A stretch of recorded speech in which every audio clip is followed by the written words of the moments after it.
இது வரோம் இன்னைக்கு. நேற்று நைட்டு சாப்பிட சொன்னேன், சாப்பிடல. ஒர்க் அவுட் பண்ணிட்டு போனல, சாப்பிடல. இன்னைக்கும் சாப்பிடல. காலையிலேருந்து மணி இப்போ உடம்புக்கு ஃபேட் லாஸ் ஆகும்னு சொல்லி நீ சாப்பிடாம எதுனா ஒன்று ஆகி போயிடுச்சுன்னா யார் பொறுப்பாவா? நீ சொல்லி யார் பொறுப்பாவா? என்ன வந்து அவங்க அம்மா போய் கேட்பாங்க. இங்கே எதனா மாத்திரை எதிர போட்டு உங்கள் உடம்புக்கு எதனா ஆகி போயிடுச்சுன்னு அவன் வந்து கேட்பான், ஏன்னா கொடுத்தீங்களா நீ கேட்பாங்களா இல்லையா?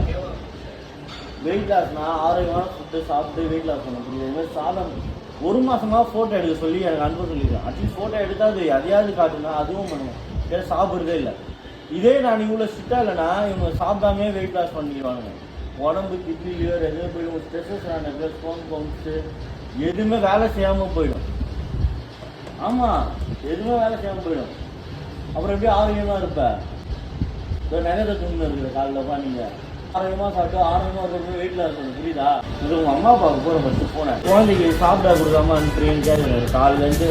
ஹலோ, இது மாதிரி பண்ண இப்படி காலையிலேயே சாப்பிடல, நைட் மதியானம் 1 மணி 2 வரையும் அவன் சாப்பிடலன்னு என்கிட்ட சொல்கிறான். அது உண்மையாக பொய்யா?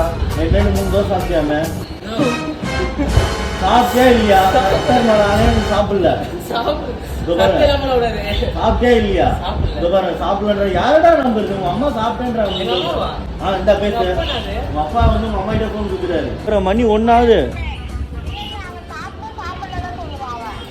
சாப்பிடலதான் சொல்லணும். காலையில சாப்பிடலன்றான்.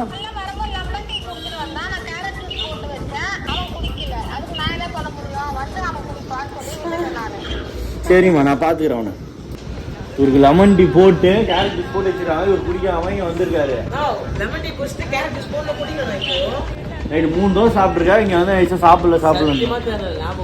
அது எப்படி நமக்கு எவன் மேலே ஞாபகம் வச்சுன்னு இருக்கா? அப்போ